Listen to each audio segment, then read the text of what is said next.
Hi, welcome to max TV. క్రోధినామ సంవత్సరంలో ద్వాదశ రాశుల వారికి ఎలా ఉండబోతుందని తెలియజేయడానికి ఈరోజు మనతో ఉన్నారు కోయిదర బిఎల్ శ్రీనివాసరాజు గారు.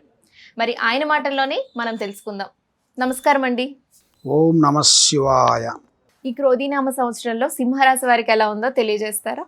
ఓం నమ శివాయ. పరబ్రహ్మ పరమాత్మ నమః. జగత్తుత్య స్థితి బ్రహ్మ హరిహరాయ గుణాత్మ సర్వభౌతిగామి దర్శ దర్శ దత్తాత్రేయ నమ సంతిని సిద్ధి కురు కురు కురు.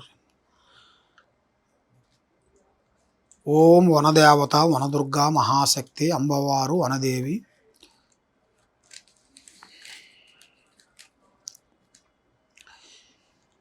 ప్రజలందరికీ నమస్కారము.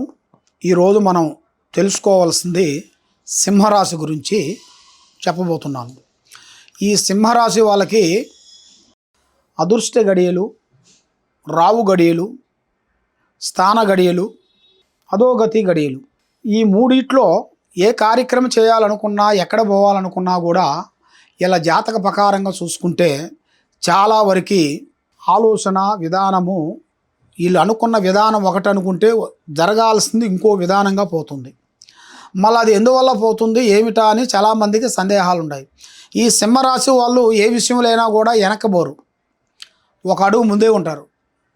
మాటలో కానీ, చేతల్లో కానీ, ప్రేమలో కానీ, రాజకీయంలో కానీ, లేదు ఒకరికి సికాకు పెట్టాలన్నా కూడా కానీ అన్నింటిలో ముందే ఉంటారు వీళ్ళు. ఎందుకంటే ఈ రాశి వాళ్ళ ఫలితాలు అలా కనబడుతున్నాయి.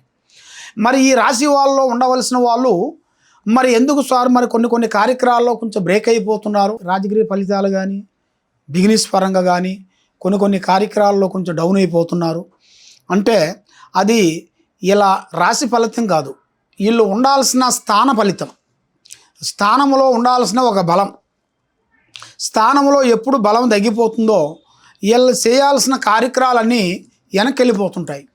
కాబట్టి ఈ ఉగాది నుంచి వచ్చే ఉగాది వరకు మంచి అదృష్టాలు, మంచి భాగ్యభోగాలు కనబడుతున్నాయి. అదృష్ట గడియలు చూస్తే 2 భాగాలే కనబడుతుంది. కాబట్టి ఆదాయంలో వచ్చేసి పెద్దగా ఏం లేదు, ఖర్చులో 14 కనబడుతుంది, రాజపూజితలో 2, అవమానాలు 2. కాబట్టి అవమానానికి ఈ రాజపూజితకి రెండింటికి సమానంగా కనబడుతుంది. కాబట్టి ఆదాయంలోనే చాలా వరకు డౌన్గా ఉంది. కానీ వీళ్ళకి ఊహించని మలుపు అంటే ఊహించని ఒక అదృష్ట లక్కు లాంటిది.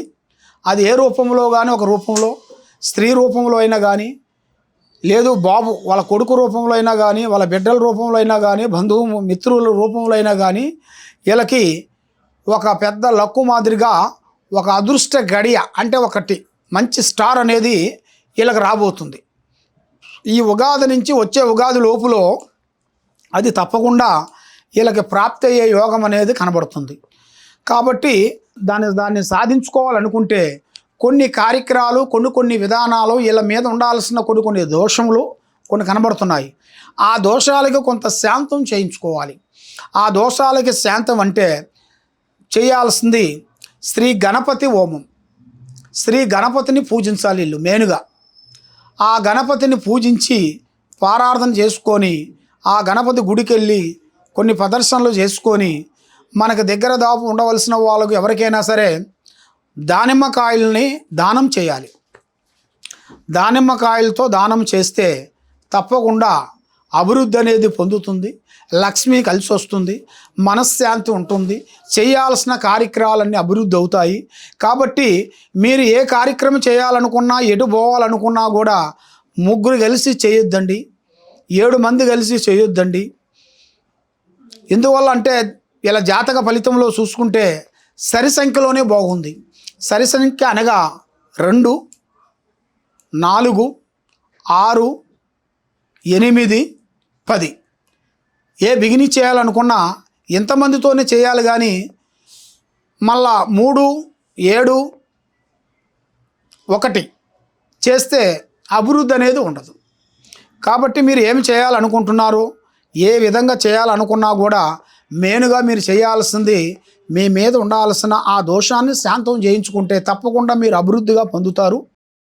మీకు ఇంకా ఎలాంటి సందేహాలు కానీ, ఎలాంటి డౌట్ కానీ, ఎలాంటి ఆలోచనలు ఉన్నా కూడా తప్పకుండా మమ్మల్ని సంప్రదించండి. మీరు ప్రేమ విషయాలు కానీ, ఆరోగ్య విషయాలు కానీ, కుటుంబముల విషయాలు కానీ, వ్యాపార విషయాలు కానీ, రాజకీయ ఫలితాలు కానీ ఏదో ఒక విధంగా మీరు బాధపడుతున్నారా? తప్పకుండా మమ్మల్ని సంప్రదించండి. ఈ కింద ఉన్న నెంబర్కి ఫోన్ చేయండి. మీ పేరు, మీ వయసు, గోత్రనామం మాకు పంపిస్తే మీ జాతక బలాన్ని చూసి స్థితిగతులు ఎలా ఉన్నాయో చూసి మేము చెప్పగలుగుతాము. సర్వోజన సుఖినో భవంతు. ఓం నమః శివాయ.